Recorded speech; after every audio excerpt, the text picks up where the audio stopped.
Great to be here. Thanks again for the invitation and for having me. This is a pretty good crowd for a poetry reading. Of course, I think a pretty good crowd technically for a poetry reading is anything to say above 2 or 3 people. So we're doing really well. This is exciting. I'm going to read a poem first that is about, what is it about? It's about insomnia and the iPhone and erectile dysfunction. Okay, let's do this. It's called Song of Songs. My apologies to those of you who are familiar with the Bible. Song of Songs. Age 31, and the old urgency is gone, thank God.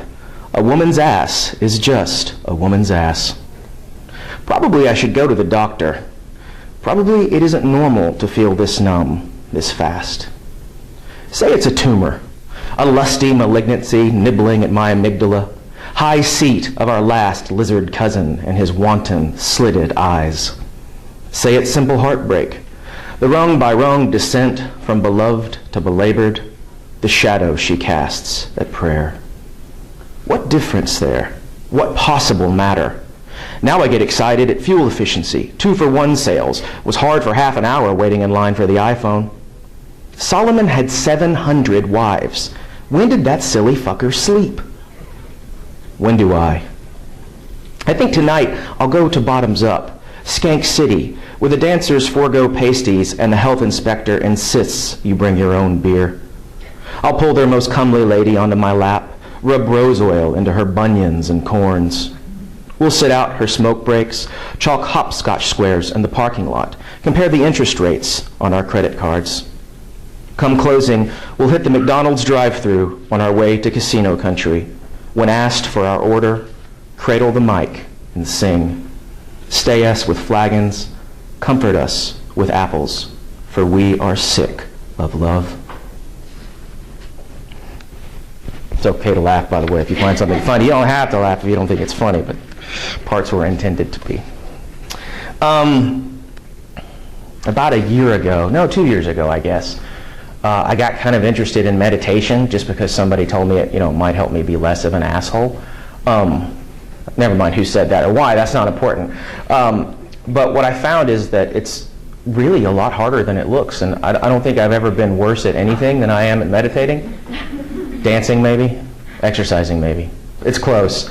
It didn't really catch. I still try sometimes. I'm still equally terrible at it, but I did at least get a poem or two out of being terrible at it. This is called Leveling Up. Buddhists know suffering to be like the ghosts in Super Mario Brothers.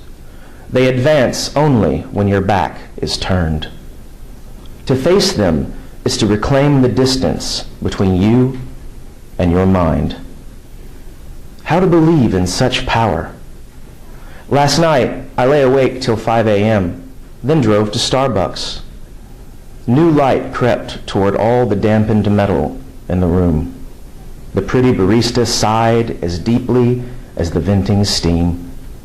I watched the line of cubicle commuters, thought, if only I was a little faster. But the ghosts need not be any faster. The ghosts need only never to stop.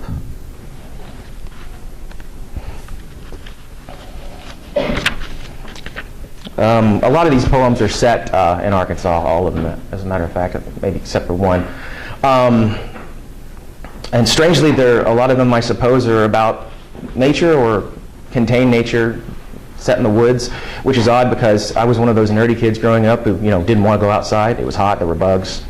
This is a poem about camping, which I think I'd rather spend a night in jail than ever go camping. Which is just to say I have no idea where this came from, but here it is. This is called Camping in the Ouachita National Forest. Midnight, and my father's God can't see in the dark. Coyotes do unto others by the tinctures of blood. They're panting like the whispered chansons of saints. Nightcrawlers know a kind of scripture, driven to air on the ballasting dew. A brood of raccoons has been waiting all night for me to sleep. Noses raised, they crouch at the edge of the camp, excommunicated in the firelight. Pit stones carry their own commandments, read nightly in the flame's clipped tongue. I recognize the language, but not the words. I grew up in woods like these, but for years could not stand the sound of a summer night, how something as frail as a cricket's legs, multiplied like the seraphim, host upon host, might rattle the earth with its need. Camping. Who would go camping? So by some cruel twist of fate, I have 3 children, and they're legally allowed to be around me, which I've never really understood. And I tried for years and years to write a happy poem about being a parent because, there are a handful of happy moments. They move out, for instance. I haven't got there yet. This is not a happy poem about being a parent because I've never actually been able to write one of those, but I have written several poems about, the sudden way in which having children can scare the ever-loving hell out of you with absolutely no warning. Some of you know what I'm talking about. This is called The Needle Room. No one did anything wrong. The virus did its job, we did ours. Children's Tylenol, thimbles of water, 3 doctor's visits in 3 days, but vomiting begat dehydration, begat fever, and the hospital's slow rush. The pediatric ward reserves an entire room for this. Single bed, restraints sized for a doll's wrists, needle tray gleaming, some dozen gauge. And my first thought, how lucky we were, how first world that our firstborn should suffer and not die. But then they shut the door, began to stick.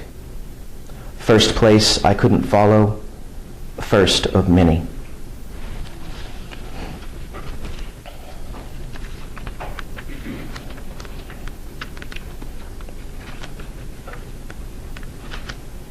So I was fortunate when I went to grad school, where I wrote most of these poems. I made a great friend. His name is Ash. He's since moved away to Alabama for reasons I'll never understand. But we got in the habit of writing poems back and forth, sort of to each other. This is one of those. They were usually pretty terrible, but they kept us amused. This is called Letter to Ash from Fayetteville. It's almost dinner time, and there's no one I want to eat with. People keep asking if I'm okay, a way of saying they know I'm not. Like that Thanksgiving, my mother asked my wife if she always cooked the ham that way. I lied to you when last we spoke. You asked if I still loved her. I said I didn't know. I did. I don't. I changed her number's ringtone to a battleship's alarm. Ank, ank, ank, ank. But she only ever says the sweetest things. Love you, and miss you, and what do you want for dinner? June Cleaver is the most despicable character in the history of television. I could punch that bitch in the face. This has gone on too long, and has nothing to do with that other girl. You were right. You could have filled her out like a job application, if only you hadn't packed up. Left town. You were right about water too. It finds its own level. Last night I watched a documentary about the melting ice caps, then dreamed of the oceans rising, of you and I smiling, looking west, already up to our knees. 5 minutes? 3-ish? Or 5? Okay, just want to make sure.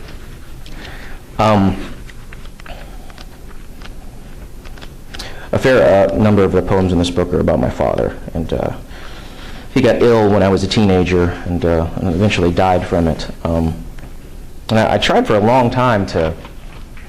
Grief is a strange thing to write about. I think you try it too soon and everything's just maudlin and awful. And there's some magic amount of perspective, I think, that allows you to maybe look at that later and try to do something useful with it, which is part of what I was trying to do here.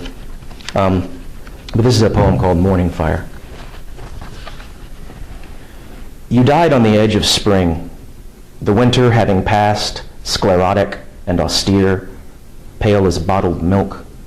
A season you hated, its days squeezed breathless, its powdered ground lit like an X-ray lamp, outlining our coat-heavy limbs, the creases where bones might break. You fought with fire, piled the stove with quartered logs, kerosene from an old tin drum. The morning must have feared you. I have never seen such stillness as when the match trembled in your hand.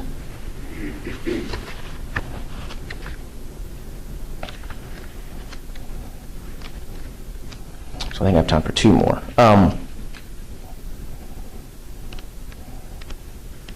I was fortunate in grad school to go to a program where they still teach and encourage the writing of formal poetry, sonnets and villanelles and things of that nature. And I remember the first form class, I was pretty sure I was going to have to just drop out of school after it met for the first time. And no, I can't do this. I have no idea what you're talking about. But I stuck with it, and I had a great teacher named Jeff Brock, who's also a fantastic poet. You should look up his books. They're better than mine. But this is one of those sonnets that came out of that. It's called Anniversary Sonnet. We fought all night, all morning, so I treat myself to breakfast down at Common Grounds, a Fayetteville thing to do. A regular pounds the dregs of a Bloody Mary, and the heat at 10 is already too much. It's all too much. The water bill, my promises, her steady, undefeatable love. She says no change can fault the way she feels or call to question time. Now 13 years. But time is the whole problem. Its relentless march away from that high school lunchroom, the boy taunting the poor retarded kid in line and her calling him out. Jesus, the arc of her back, her fists and hair, my shame and joy. Okay, so last poem. And after I turned this one in to workshop, I don't know if you know much about creative writing workshops, but everybody brings in their stuff, you pass it around, you read it, you get some feedback. It can be a very helpful process. It can also make you want to jump off a bridge, but it can be a very helpful process. And this was an assignment. I forget what the assignment was, but after I turned this in, two of my friends didn't want to talk to me for a couple of days, which is just to say that there are those who would consider it to be very offensive. And maybe parts of it are, and maybe that's okay. But hang in there. It's called Election. I'm convinced that whenever I complain too much, God puts a retard next to me on the bus. Today her name was Sophie. I know because she told me. She told everyone, Sophie did, because Sophie was beaming, exuberant. Not one of those dour retards who glowers like some hillbilly gas station operator when the chewing tobacco supply gets high-centered on a mudslide in Mississippi. Not like the boy with Downs who clutches his knapsack and barks, "Not you, Roger," if a single butt breaches his 3-seat perimeter. No, good-natured to a fault. Sophie flung out her arms and beaming announced, "I've got such good news for you today," so that whatever it was promised pertinence to the entire bus, as though Sophie, in the moments before boarding, had turned to CNN just in time to see McCain concede, as though, despite her handicap, she grasped the tremendous importance of this election to the disadvantaged, as though her next words could only be, "Good goddamn, Obama won." But they weren't. Sophie, God bless her, merely wanted the world to know tomorrow she'd be moving to Starfire Apartments, out of the group home. "I'm going to be so happy there," she said, sounding just then more certain than I have ever been about anything. I didn't have the heart to tell her that Starfire was a shithole, that my own brother broke his lease there not 2 weeks ago, when a transvestite standing 6'3" ran by his window 10 minutes shy of 2 a.m., firing a shotgun into the dark and shouting, "Diss me now, bitch, diss me now!"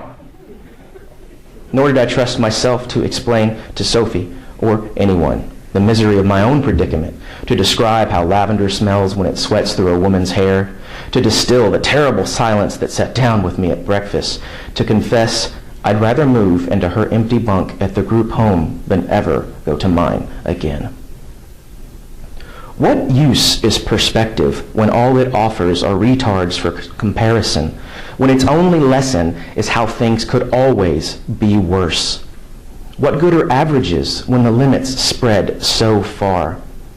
I do watch CNN, so I know that yesterday in Darfur, 23 women were raped in the center of their village, then shot.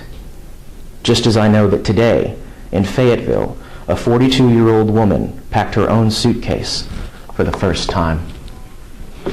Thank you.